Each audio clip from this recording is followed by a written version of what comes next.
안녕하십니까. 거꾸로 투자하는 쇼킹 부동산입니다. 규제의 빈틈이 결국 이를 만드나 시작해보겠습니다. 자, 부동산 시장 거래량이 눈에 띄게 회복되는 모습이 나타나고 있습니다. 경기도는요, 7월 거래량이 한 22,000건까지 11월 거래량이 올라올 것 같고요. 서울은 8월 거래량 수준으로 회복이 될 것 같습니다. 실수요자 유입에 따른 거래량 증가 모습이 나타나고 있고요. 서울에서 강남 지역 같은 경우는요, 투자 수요 유입이 이루어지고 있는 부분입니다. 자, 경기도 지역에 이제 거래량 증가한 건 저희가 말씀드렸죠. 전세난에 따른 실수요자들이 매매 수요로 대거 전환이 되면서 거래량이 증가했는데, 그때 워낙 고가의 거래가 체결되다 보니까 주택담보대출은 계속해서 증가하게 될 것이다. 그래서 가계부채에 대한 우려는 점점 커질 거라고 지난 영상에서 말씀을 드렸습니다.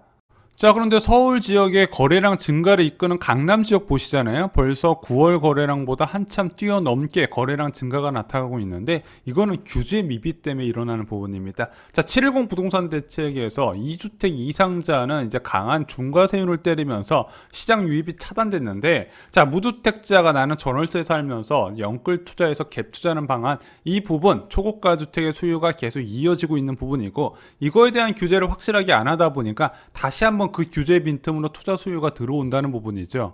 최근에 이런 수요를 차단하기 위해서 1억 초과 신용대출 차주의 주택 매입 제한을 이제 규제를 했거든요. 그래서 2억 3억 신용대출 받아가지고 초고가 주택 갭 투자하는 거를 막으려고 이제 금융당국에서 규제를 가하니까, 그 전에 신용대출을 받으려는 수요가 급등을 했고요. 그에 따라서 강남 재건축도 크게 들썩거리는 모습이 나타나고 있습니다. 자, 미비한 무주택 갭 투자의 빈틈, 여기서 나타나는 부분이죠.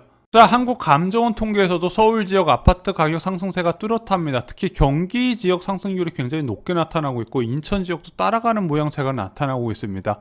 서울 지역은 보합이네요. 이게 한국감정원 통계의 문제인데요. 상승 반영이 좀 늦어요. 거래량이 없을 때는 호가가 올라가도 그것을 상승 반영에 넣지 않는 특징이 있거든요. 근데 서울 지역도 이미 꿈틀대고 있다 말씀을 드렸습니다. 전세 가격 변동세도 낮아질 기미를 보이고 있지 않아요. 정부에서 전세 대책을 내세웠는데 솔직히 그게 큰 효과를 기대하기 어려운 대책이었거든요. 결국에는 전세는 물량을 갖다 쏟아 붓든가 또는 돈의 가치를 크게 올리는 방법밖에 없다 말씀드렸습니다. 결국에는 이런 전세 시장과 매매 시장이 불안될수록 금리 인상은 앞당겨질 겁니다. 자, 가장 반응이 빠른 재건축 호가부터 볼게요. 지금 재건축에 가격 유입세가 있다고 말씀드렸죠. 전주에 21억 8천 하던 잠실종 5단지 이번 주에 22억으로 2천만 원 올라간 모양새가 나타났습니다.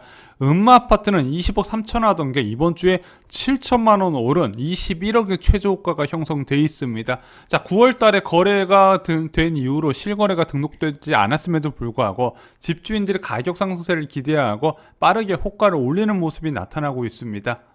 자, 초고가 아파트 단지인 리센츠 아파트, 지난주에 21억 3천에서 이번 주에 큰 변동사항은 나타나지 않았고요.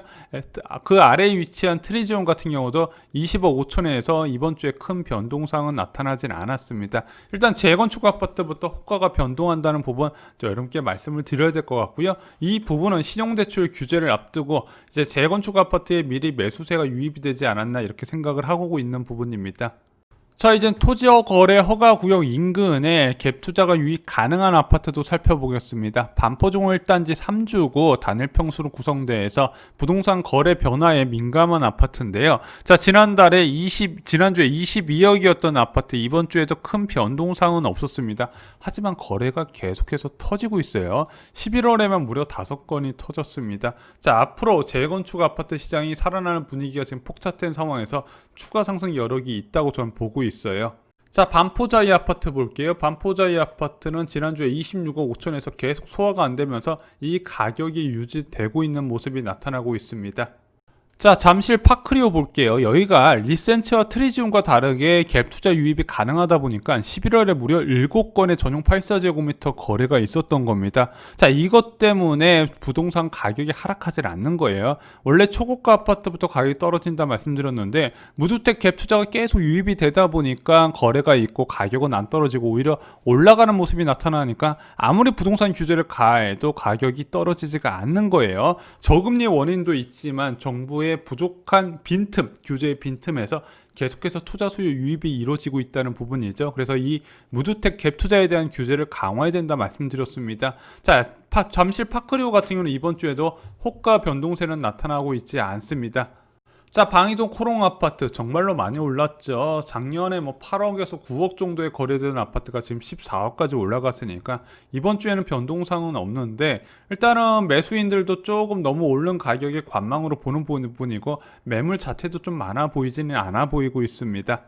자, 그리고 위례 24단지 꿈에 그리는 아파트 보겠습니다. 지난주에 12억 3천만 원의 최저가가 거래 이제 있었는데 이번 주에는 21억 9천만 원을 무려 6천만 원 올라간 모습이 나타나고 있습니다. 자, 지난 시세와 요약 비교해 보겠습니다. 잠실주공 5단지가 2천만 원 상승, 대치음 아파트가 7천만 원 올라가면서 달라진 분위기를 나타냈습니다. 자, 리센츠하고 트리지옵은 이번 주에 변동사항은 없었는데 지금 거래 가능 지역의 초고가 아파트에서 계속 거래가 유입되면서 조만간 상승 흐름에 대열에 합류할 가능성이 커지고 있는 분위기입니다. 반포자유와 파크리오가 계속 거래가 많이 붙고 있어요. 반포중 1단지 3주구도 동일합니다. 10억 미만 고가 아파트, 방해동 코롱 아파트는 변동사항 없었는데 그동안의 호가 상승세가 주춤했던 위례 23단지가 뒤늦게 상승 대열에 합류하는 모습이 나타나고 있습니다. 전반적인 부동산 시장은 확실히 우상향을 가리키고 있어요. 자, 한국감정원 통계 요약도 살펴보겠습니다. 서울 지역이 전주하고 큰 변동사항은 없는데 수도권 지역이 상승이 확대되고 있습니다. 이 경기 지역과 인천 지역이 계속 상승률이 확대되면서 전세 가격 인상에 따른 매매 수요 유입이 가속화되는 모양새가 나타나고 있습니다. 이 추세가 이어지면은요, 가계부채는 끝도 없이 올라갈 거라 말씀을 드렸죠. 자, 서울 지역 자치구별로 살펴보면요, 강남 4구가 위치한 동남권의 상승세가 계속 확대되고 있습니다. 그 중에서 강남 지역의 상승률이 계속 높아지고 있죠. 강남 지역만 오르고 나머지 지역은 안 오른다, 그런 일이 일어나지 않습니다. 동시에 상승한다 말씀드렸고요. 지금 서울 지역에서는 이제 중저가 아파트가 몰려있는 노원 지역에서도 상승률이 계속 키워지고 있어요. 그래서 맨 윗단과 맨 아랫단에서 분위기가 꿈틀꿈틀대고 있고 곧 중간 지역도 올라갈 흐름을 나타낼 것이다 보여지는 부분입니다. 정부가 또 다 오르고 폭등하고 나서 뒤늦게 규제를 나서면 안 되는 부분이다, 개인적으로 이렇게 생각을 하고 있어요. 국토부뿐만 아니라 지금은요, 한국은행에서도 나서야 되는 상황입니다. 자, 경기도 지역, 규제 지역 살펴볼게요. 일단은 과천 지역이 다시 상승 대열에 합류를 했습니다. 입주가 어느 정도 마무리가 돼가는 것 같아요. 성남 지역의 상승세가 계속 확대되고 있는데 분단 지역이 좀 많이 올랐네요, 최근에. 그리고 고양 지역, 특히 동구하고 서구 지역이 폭등세가 나타나고 있습니다. 김포 지역은 규제 지역 지정 이후에 상승세가 계속 줄어들고 있는 부분, 거래가 감소했기 때문이다, 이렇게 보시면 될 것 같고요.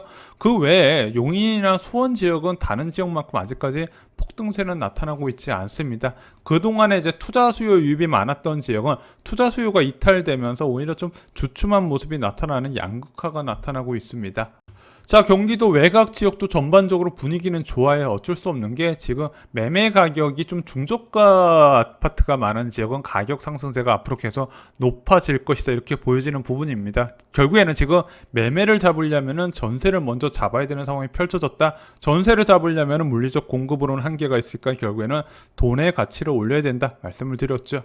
자, 2021년 시작이 불안합니다. 맨 꼭대기하고 맨 하단에서 상승세가 굉장히 포착되고 있는 부분, 초고가 아파트, 고가 아파트 상승세 대열에 합류할 날이 얼마 안 남았다. 결국에는 무엇인가 대책이 필요한 상황인데 전세난에 확대된 상황에서 매매 대책 세우기가 쉽지 않다는 부분이죠. 이상으로 쇼킹 부동산 마칩니다. 좋아요, 구독, 공유 꼭 부탁드립니다. 감사합니다.